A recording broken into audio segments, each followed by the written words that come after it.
نحمده ونصلي على رسوله الكريم اللهم صل على سيدنا ومولانا محمد النبي الأمي وعلى آله وأصحابه وبارك وسلم۔ میرے معزز خواتین و حضرات، ہمارا آج کا درس سورۃ الفجر سے ہے۔ اس سورت کی خصوصیات یہ ہیں کہ اس کی ہر آیت پر ایک نیا مضمون ہے اور نئی حکمت بھری بات اور نصیحت آموز بات ہے۔ شروع کے اندر اللہ نے کچھ چیزوں کی قسمیں اٹھائی ہیں، پھر اس مضمون کی طرف آئے ہیں جو اللہ ہمیشہ سے اپنے بندوں کو آخرت کے مصائب سے بچانے کے لیے بیان کرتے ہیں اور یقین دلاتے ہیں۔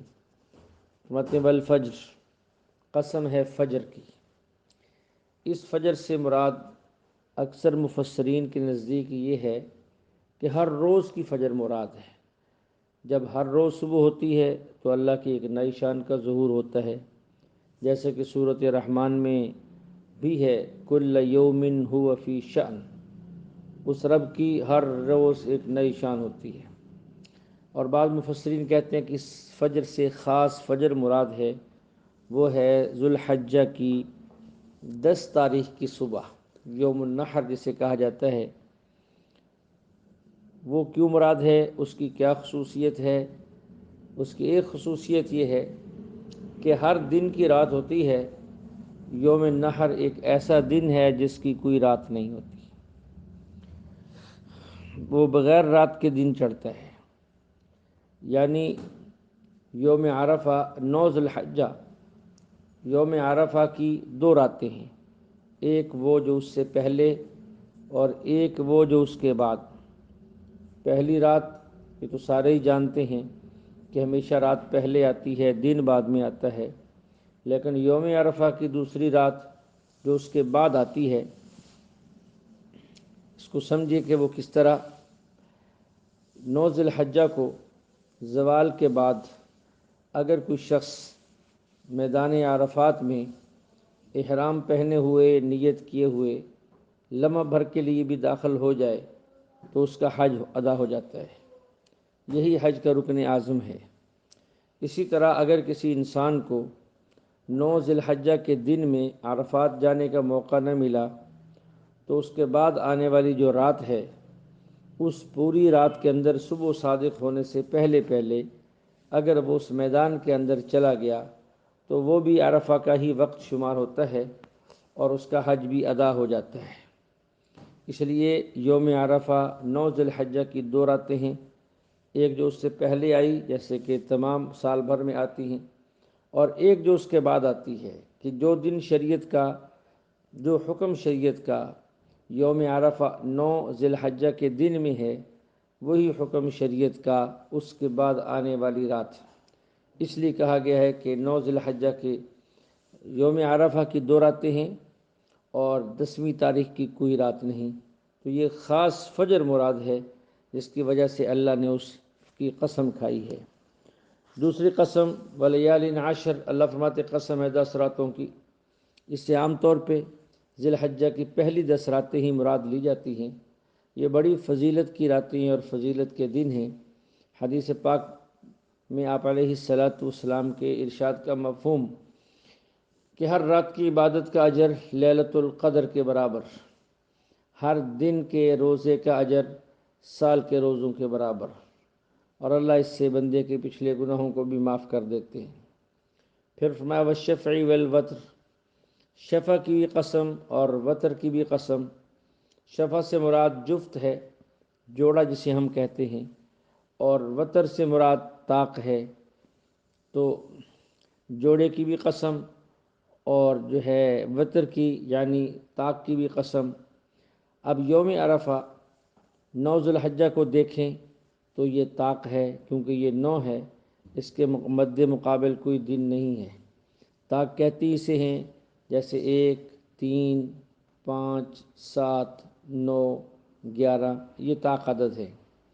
2، 4، 6، 8، 10 یہ جفت عدد ہیں۔ اور یوم النحر کو دیکھیں یعنی 10 تاریخ کو، تو یہ جفت ہے، کیونکہ 10 دوسرے سے مل کے بنتا ہے، اس لیے بعض حضرات کہتے ہیں کہ 9 ذوالحج اور 10 ذوالحجہ کی قسمیں اللہ نے کھائی ہیں، کہ اس میں طاق کا عدد بھی ہے اور جفت کا عدد بھی ہے۔ اس کے بعد اللہ فرماتے ہیں واللیل اذا یسر، قسم ہے اس رات کی جب وہ چھا جائے۔ اتنی قسمیں کھانے کے بعد اللہ فرماتے ہیں حل فی ذالک قسم لذی حجر، کیا اتنی قسموں کے بعد بھی عقل والوں کے لیے یہ کافی نہیں ہے جو ہم کہہ رہے ہیں وہ درست ہے؟ یعنی اب تو ان کو عقل آ جانی چاہیے، اللہ کی ذات قسم نہ کھائے تو بھی اس کی بات پکی اور سچی ہے، اور اللہ کی ذات قسم کھائے تو پھر اس کی بات کا کیا کہنا۔ اس کے بعد جو ہے وہ قوم عاد اور سمود کا ذکر کیا ہے۔ اللہ فرماتے ہیں الم تر کیف فعل ربک بعاد ارم ذات العماد التی لم یخلق مثلها فی البلاد، کیا آپ نے نہیں دیکھا آپ کے رب نے عاد کے ساتھ کیا کیا جو قوم ارم کے ساتھ کیا، جو اونچے اونچے ستونوں والے تھے۔ اب اس کو سمجھیں کہ یہ عاد کون تھے اور سمود کون تھے، تھوڑی سی بات سمجھیں۔ یہ عاد حضرت نوح علیہ السلام کی اولاد میں سے تھے۔ نوح علیہ السلام کے بیٹے سام، ان کے بیٹے ارم، ان کے بیٹے عاص، اور عاص کے بیٹے عاد۔ تو عاد کا سلسلہ نسب یوں بن گیا، عاد بن عاص بن ارم بن سام بن نوح علیہ السلام۔ پھر ارم کے 2 بیٹے تھے، ایک تو عاص تھے اور دوسرے عابر۔ عابر کے بیٹے تھے سمود، یعنی سمود بن عابر بن ارم، یعنی عاد اور سمود یہ دونوں اپنے دادا ارم پر جا کر اکٹھے ہو جاتے ہیں۔ تو عاد یہ عاص کے واسطہ سے ارم میں جا کر مل جاتے ہیں، اور سمود عابر کے واسطہ سے جا کر ارم میں مل جاتے ہیں۔ تو اللہ فرمائے الم تر کیف فعل ربک بعاد ارم ذات العماد التی لم یخلق مثلها فی البلاد، آپ کے رب نے عاد کے ساتھ کیا معاملہ کیا جو قوم ارم کے ساتھ۔ تو قوم عاد بعض دفعہ 2 شمار ہوتی ہیں، بعض کتابوں میں عاد اولا اور عاد ثانی لکھا ہوا ہے۔ عاد اولا اور عاد اخری، عاد اولا کون تھے اور عاد اخری کون تھے؟ نوح علیہ السلام کے ایک بیٹے ہیں جیسے ابھی میں نے ذکر کیا سام، ان کے بیٹے ارم، پھر ارم کے بیٹے عاص اور ان کے بیٹے عاد، اسی طرح ارم کے دوسرے بیٹے عابر اور عابر کے بیٹے سمود۔ تو ارم پر عاد اور سمود دونوں ملتے ہیں۔ اگر عاد کے سلسلہ کو دیکھیں اور اوپر کو جائیں تو اوپر ارم ہے، نیچے آئیں تو عاد ہے۔ تو بسا اوقات جو ہے قوم ارم کو عاد اولا کہا جاتا ہے اور قوم عاد کو عاد اخری کہا جاتا ہے۔ تو دونوں پر عذاب آیا، قوم عاد پر بھی، قوم سمود پر بھی۔ لیکن یہاں تصریح ہے کہ یہاں عاد سے مراد عاد اولا ہے جو کہ قوم ارم تھی۔ یہ لوگ ایسے تھے ان کے جسم ستونوں کی طرح مضبوط، بڑے لمبے قد کاٹھ والے تھے، جسم بڑے مضبوط تھے، اور ایسے مضبوط اور ایسے لمبے اور ایسے قوی۔ اللہ خود فرماتے لم یخلق مثلها فی البلاد، کہ ان جیسے ہم نے پھر نہیں پیدا کی، بس وہ ایک ہی قوم تھی۔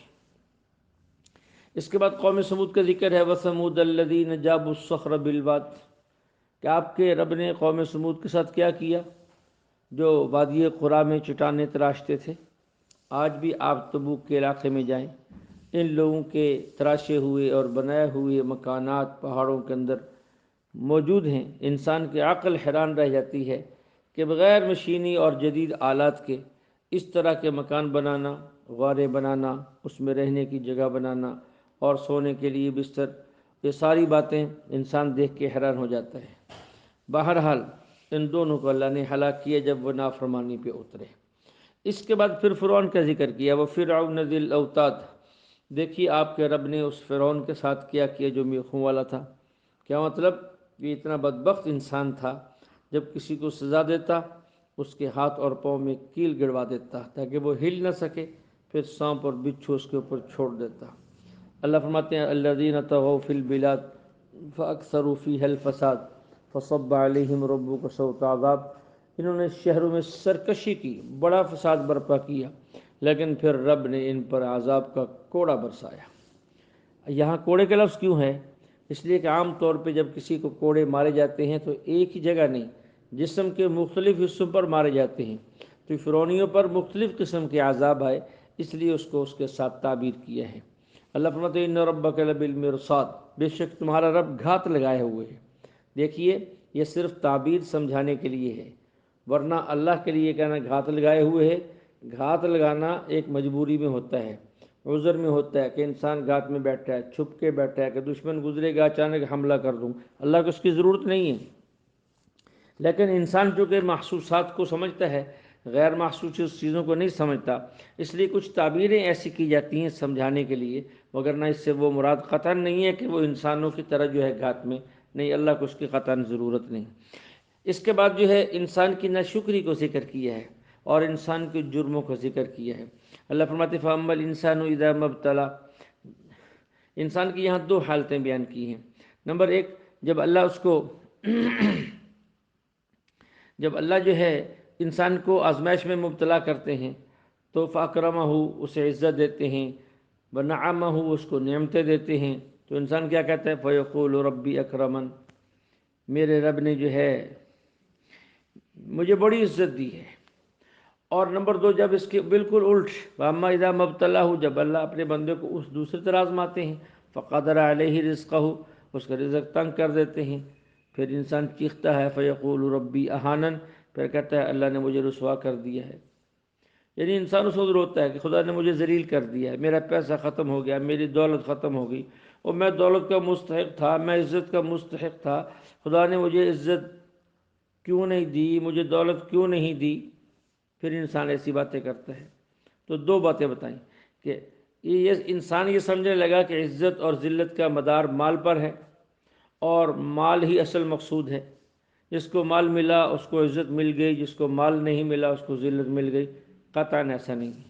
یا پھر اس کا خیال یہ ہے، یہ سوچ رہے ہیں کہ ہم اس بات کے مستحق ہیں کہ ہمیں مال ملنا چاہیے، اب اگر اسے ملتا ہے تو یہ خوش ہوتا ہے اور کہتا ہے کہ ہم مستحق تھے، ہمیں مل گیا، اگر نہ ملے تو اس پر یہ روتا اور چیختا ہے کہ ہم مستحق تھے، ہمیں کیوں نہیں ملا، ہمارے ساتھ زیادتی ہو گئی ہے۔ اللہ فرماتے ہیں یہ دونوں باتیں غلط ہیں۔ عزت اور ذلت کا تعلق قطعاً مال کے ساتھ نہیں ہے، اس کی ہزاروں مثالیں دی جا سکتی ہیں، ایک ہی مثال پر اکتفا کر لیں۔ اللہ نے حسین کو عزت دے دی، یزید کو حکومت دے دی، بات واضح ہے۔ تو اللہ فرماتے ہیں کہ تمہارا یہ دو جرم تھے کہ مال کو تم نے اصل مقصود سمجھا، یہ بھی تمہارا جرم ہے، اور تم نے اپنے آپ کو مال کا اور عزت کا مستحق سمجھا، یہ بھی تمہارا جرم ہے۔ اور اس کے ساتھ اللہ فرماتے ہیں کہ یہی نہیں، یہ دو غلط باتیں اور دو جرم تو تمہارے تھے ہی، اس کے علاوہ بھی تم نے جو ہے جرم کیے ہیں۔ وہ کیا کیے ہیں؟ تم نے جرم یہ کیے ہیں، کلا بل لا تکرمون الیتیم، کہ تم نے یتیم کا اکرام نہیں کیا، یتیم کو عزت نہیں دی، ولا تحض علی طعام المسکین، مسکین کو کھانا کھلانے کی ترغیب نہیں دی، یہ بھی تمہارا جرم ہے۔ وتأکلون التراث اکلا لما، اور میراث کا سارا مال خود ہڑپ کر جاتے ہو، مستحقین کو نہیں دیتے، یہ بھی تمہارا جرم ہے۔ وتحبون المال حبا جما، اور تم نے ضرورت سے زیادہ مال سے محبت کی، یہ بھی تمہارا جرم ہے۔ وہ بھی تو دو جرم تمہارے تھے اور یہ بھی تمہارا جرم ہے۔ اب یہاں پھر ایک بات سمجھیں جو کہ پہلے بھی ہم سمجھا چکے اور عرض کر چکے، کہ یہ کافر کو جب وہ احکام کا مکلف ہی نہیں ہے، یتیم کو عزت نہ دینے کی وجہ سے، مسکین کو کھانا نہ کھلانے کی وجہ سے، میراث تقسیم نہ کرنے کی وجہ سے، دنیا سے محبت کرنے کی وجہ سے عذاب کیوں ہوگا؟ وہ تو احکام شریعت کا مکلف ہی نہیں ہے۔ تو یہ پہلے بھی بات گزر چکی کہ کافر اور مشرک کو جو نفس عذاب ہوگا، جہنم میں جانے کا جو اصل سبب ہے، وہ ان کا کفر اور شرک ہے۔ باقی باتیں یہ ان کے جرائم میں اس لیے ہیں کہ ان اعمال کے نہ کرنے کی وجہ سے ان کے عذاب کے اندر اضافہ ہوگا، جیسا کہ صورت مدثر کے اندر بھی جب کافروں سے پوچھا گیا کہ تم یہاں کیوں ڈالے گئے، تو ما سلککم فی سقر، تو انہوں نے یہی کہا لم نک من المصلین ولم نک نطعم المسکین وکنا نخوض مع الخائضین وکنا نکذب بیوم الدین حتی اتانا الیقین۔ تو وہاں بھی یہ بات عرض کی تھی، اب یہاں پھر عرض کر دیتے ہیں کہ کافر کو جہنم اور جہنم کی جو سزا ہے وہ تو کفر کی وجہ سے ملے گی، ان اچھے اعمال کے نہ کرنے اور چھوڑ دینے کی وجہ سے ان کے سزا کے اندر اضافہ ہوگا، تو یہ اضافہ ہے۔ اس کو یوں سمجھیں کہ انسان کی جو جنت کا تعلق ہے وہ اس کے نفس ایمان کے ساتھ ہے۔ ایک آدمی ایمان لے آیا وہ جنت میں چلا جائے گا، لیکن پھر جنت میں جانے کے بعد اس کے اعمال کے بقدر اسے نعمتیں ملیں گی۔ اعمال کم، نعمتیں تھوڑی، اعمال زیادہ، نعمتیں زیادہ۔ اس لیے صورت واقعہ کے اندر مقربین کے انعامات اور طرح کے ہیں، صورت رحمان کے اندر بھی اور طرح کے ہیں۔ عام ایمان والوں کے نعمتیں اور طرح کی بیان کی ہیں۔ تو جس طرح جنت میں جانے کا اصل سبب نفس ایمان، پھر جنت کی نعمتوں میں اضافہ اس کے اعمال صالحہ کی وجہ سے اور اس کی جو ہے تعداد کے بقدر ہے، اسی طرح کافروں اور مشرکین کا جہنم میں جانا یہ اس کا اصل سبب تو وہ کفر ہے، لیکن اس عذاب کے اندر جو اضافہ ہوگا، جو اس کے اندر امتداد ہوگا، وہ ان کی ان مزید بدعمالیوں اور گناہوں کی وجہ سے ہوگا۔ اللہ کرے ہمیں بات سمجھ میں آ جائے۔ اس کے بعد پھر اللہ جل شانہ ان کافروں کی طرف پھر متوجہ ہوئے کہ اللہ اذا دکت الارض دکا دکا، کہ جو تم کچھ کرتے ہو تم اس لیے نہیں کرتے، یتیم کو تم عزت نہیں دیتے، مسکین کو کھانا نہیں کھلاتے، مال جمع کرتے ہو، میراث تقسیم نہیں کرتے، تم اس لیے نہیں کرتے تم نے سمجھا ہے کہ ہم مر گئے، مٹی ہو گئے، کون اٹھے گا، کس سے حساب ہوگا؟ اللہ فرماتے ایسا نہیں ہے، کلا ہرگز ایسا نہیں، تمہاری یہ سوچ غلط۔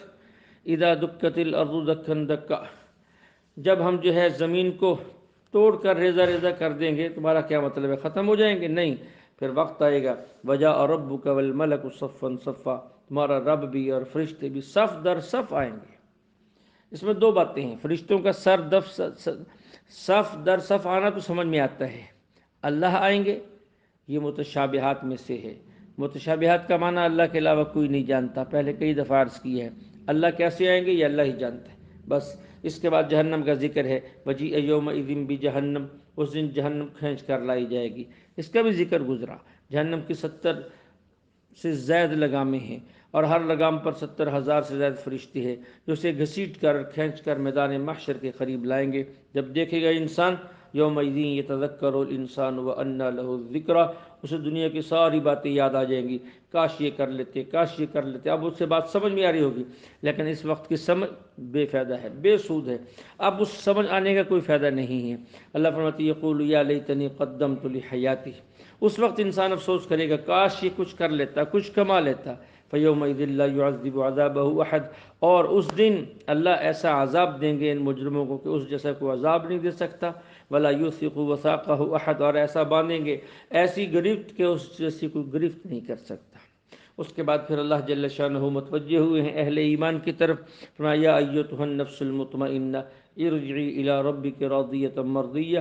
حساب و کتاب کے بعد اعلان ہوگا اے نفس مطمئنہ، اے وہ انسان جو اطمینان والا تھا، اللہ کے احکام پہ راضی تھا، اپنے اللہ کی طرف اس طرح لوٹو کہ تم اللہ سے راضی ہو اور اللہ تم سے راضی ہے۔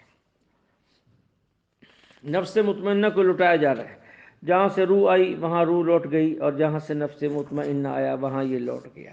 یہ بات بھی پہلے تفصیل سے گزری ہے کہ نفس کی 3 قسمیں ہیں، نفس امارہ ہے، نفس لوامہ ہے، نفس مطمئنہ ہے۔ فطرتاً ہر انسان کا نفس امارہ ہے، ہر ایک کی طبیعت میں خدا نے گناہ کا تقاضا رکھا ہے۔ جب انسان مشقت برداشت کرتا ہے، گناہوں کو چھوڑتا ہے، توبہ کرتا ہے، رب کی طرف متوجہ ہوتا ہے، تو اس کا نفس نفس لوامہ بنتا ہے۔ پھر مسلسل نیکیاں کرتے کرتے جب نیکی طبیعت بن جاتی ہے اور گناہوں سے بچنا بھی ایک طبیعت بن جاتا ہے، تو ایک وقت آتا ہے پھر نفس مطمئنہ بن جاتا ہے۔ آخر کے اندر اللہ فرماتے ہیں فادخلی فی عبادی وادخلی جنتی، اہل اللہ کی محبت کو اللہ نے ذکر کیا، میرے بندوں میں داخل ہو جاؤ اور میری جنت میں داخل ہو جاؤ۔ وہ بندوں کو جنت پر اللہ نے مقدم کیوں کیا ہے؟ تو بتایا ہے کہ دخول جنت کا راستہ دخول فی عباد اللہ، اللہ کے بندوں میں داخل ہو جاؤ، جنت میں پہنچنے کا آسان راستہ ہے۔